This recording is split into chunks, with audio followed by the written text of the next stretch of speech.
মাত্র 10,000 রুপিতে ইন্ডিয়ান মার্কেটে লঞ্চ করে দেওয়া হয়েছে মোটরোলার পক্ষ থেকে মোটরোলা G34 5G। হ্যাঁ, আপনি ঠিকই শুনছেন, মাত্র 10,000 টাকা বাজেটেই এই ফোনটা লঞ্চ করা হয়েছে, যেখানে 120 হার্জ রিফ্রেশ রেটের ডিসপ্লে থাকছে 5G একটা চিপসেট, ভালো ক্যামেরা কোয়ালিটি এবং বিগ ব্যাটারি। তো আজকের ভিডিওতে এই ফোনটার ফুল ডিটেলস নিয়ে আপনাদের সাথে কথা বলবো। ফোনটা কি 2024 সালের বেস্ট বাজেট সেগমেন্ট ফোন হতে পারবে কিনা, বাংলাদেশের মার্কেটে ফোনটা কবে আসবে, বাংলাদেশের মার্কেটে এই ফোনটার প্রাইসই বা কত হবে, সম্পূর্ণ বিষয়টা জানতে হলে অবশ্যই ভিডিওটি আমাদের সাথে শেষ পর্যন্ত দেখতে থাকুন। তবে চ্যানেলে নতুন হলে আপনাকে বলবো চ্যানেলটি সাবস্ক্রাইব করে পাশে থাকা বেল আইকনটি প্রেস করে রাখবেন, যাতে করে আমাদের পরবর্তী কোনো ভিডিও আপনার মিস না হয়ে যায়। অ্যাট ফার্স্ট আমরা কথা বলতে যাচ্ছি ফোনটার লুক, ডিজাইন, পাশাপাশি এটার বিল্ড কোয়ালিটি নিয়ে। এই ফোনটাতে ব্যবহার করা হয়েছে ব্যাক সাইডে ডুয়েল ক্যামেরা সেটআপ এবং ক্যামেরা বাম্পটা হলো লেফট টপ কর্নারে এবং ক্যামেরা বাম্পটা ফোনটার বডির থেকে একটু উঁচু, যার ফলে ফোনটা দেখতে আরও বেশি ভালো লাগছে, মনে হচ্ছে না যে একদম লোয়ার বাজেট সেগমেন্টের। এবং ব্যাক সাইডে ব্যবহার করা হয়েছে ভেগান লেদার, যার ফলে ফোনটা নিলেও আপনি হাতে অনেক ভালো একটা হ্যান্ডস অন ফিল পাবেন এবং এর ওয়েটটাও কিন্তু কম। এখানে পেয়ে যাবেন নিচের সাইডে USB type C port, speaker, noise cancellation mic এবং সাইডে পাবেন সিম কার্ড ট্রে এবং উপরেও একটা নয়েজ ক্যান্সেলেশন মাইক থাকছে, অর্থাৎ ডুয়েল নয়েজ ক্যান্সেলেশন মাইক।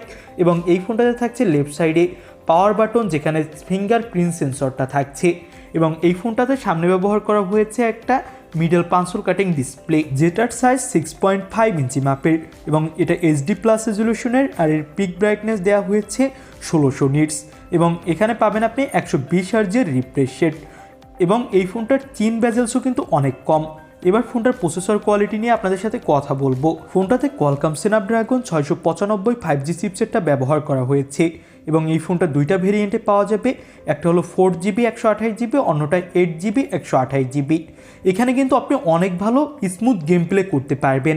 স্বাভাবিকভাবে আমরা দেখে থাকি লোয়ার বাজেট সেগমেন্টের ফোনগুলোতে অনেক ভালো গেম প্লে করা গেলেও স্মুথে করা যায়, একদম হায়ার গ্রাফিক্সে করা যায় না। তবে এখানে কিন্তু আপনি মিডল গ্রাফিক্সেও ভালো স্মুথ প্লে করতে পারবেন, তেমন একটা ল্যাগ দেখা যাবে না। ফোনটাতে আপনি out of the box Android 14 পাবেন এবং পাবেন MY UX OS এবং এই ফোনটাতে আপনি 3 বছর পর্যন্ত সিকিউরিটি আপডেট পাবেন এবং 1 বছর পর্যন্ত অ্যান্ড্রয়েড আপডেট পাবেন, অর্থাৎ অ্যান্ড্রয়েড 15 পর্যন্ত এই ফোনটাতে আপনি পেয়ে যাবেন। এই ফোনটাতে ফিশিং ডিটেকশন নামে একটা এক্সট্রা ফিচার দেওয়া হয়েছে, যেখানে আপনি যদি কোনো ওয়েবসাইট বা কোনো লিঙ্ক ইউজ করেন যেটা ফিশিং লিঙ্ক, তাহলে সেটা আপনাকে বলে দিবে।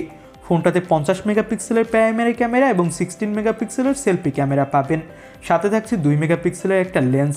আমার কাছে মনে হয়েছে ফোনটার ক্যামেরা কোয়ালিটি কিন্তু ভালোই এই বাজেট অনুযায়ী, যেহেতু এখানে 5G দিয়েছে, তবে একটা আল্ট্রা ওয়াইড ক্যামেরা দিলে অবশ্যই বেশি ভালো লাগতো। তবে বাজেট অনুযায়ী এবং অন্য স্পেসিফিকেশন অনুযায়ী এটুকু কনসিডার করাই যেতে পারে। আমার কাছে মনে হয়েছে ক্যামেরা দিয়ে আপনি লো লাইটে তেমন ভালো ছবি না পেলেও প্রপার লাইটিংয়ে কিন্তু ভালো ছবি তুলতে পারবেন। লো লাইটে আপনার কিছুটা প্রবলেম ফেস করতে হবে। তো আমার কাছে ফোনটার ক্যামেরা কোয়ালিটি কিন্তু ভালোই লেগেছে, একদম ফেলে দেওয়ার মতো না।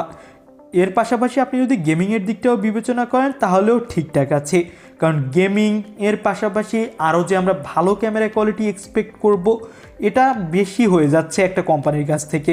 কারণ সাধারণভাবে সব ব্র্যান্ডগুলোই এই 10 থেকে 11,000 টাকা বাজেট সেগমেন্টে এই সেম লেভেলের ক্যামেরা কোয়ালিটি প্রোভাইড করে, তাছাড়া 5Gও আমরা পেয়ে থাকি না। সেই দিক থেকে ফোনটা অবশ্যই অনেক অনেক এগিয়ে থাকবে। ফোনটাতে ব্যবহার করা হয়েছে 5000 mAh ব্যাটারি এবং বক্সে আপনি 18 ওয়াটের একটা ফাস্ট চার্জার পাবেন। এবার আমরা কথা বলতে যাচ্ছি এই ফোনটার প্রাইজিংটা নিয়ে। ফোনটার 4 128GB ভেরিয়েন্টের ইন্ডিয়ান প্রাইস রাখা হয়েছে 10,999 রুপি, যেটা বাংলাদেশি টাকায় কনভার্ট করলে হয় 14,519 টাকা। এর 8 128GB ভেরিয়েন্টের ইন্ডিয়ান প্রাইস 11,999 রুপি, যার বাংলাদেশ মার্কেট প্রাইস কনভার্ট করলে হয় 15,839 টাকা। তো আমার কাছে মনে হয়েছে এই বাজেটে এই ফোনটা আপনাকে ভালোই ভ্যালু ফর মানি প্রোভাইড করবে। বাংলাদেশের মার্কেটের বেস্ট ভেরিয়েন্ট 15 থেকে 15,500 টাকার আশেপাশেই পাওয়া যাবে। এই বাজেটে মার্কেট অনুযায়ী একটা 5G ফোন প্লাস এত ভালো স্পেসিফিকেশন আপনাকে অন্য কোনো ব্র্যান্ডই অফার করতে পারবে না আমার কাছে বলে মনে হয়েছে। তো আপনাদের কাছে ফোনটা কেমন লাগলো তো অবশ্যই কমেন্ট বক্সে জানাবেন। ভিডিও ভালো লাগলে একটি লাইক করে দিবেন, চ্যানেলে নতুন হলে সাবস্ক্রাইব করে রাখবেন। আজকের মতো ভিডিও এখানেই শেষ করছি, পরবর্তী কোনো ভিডিওতে কথা হবে। আল্লাহ হাফেজ।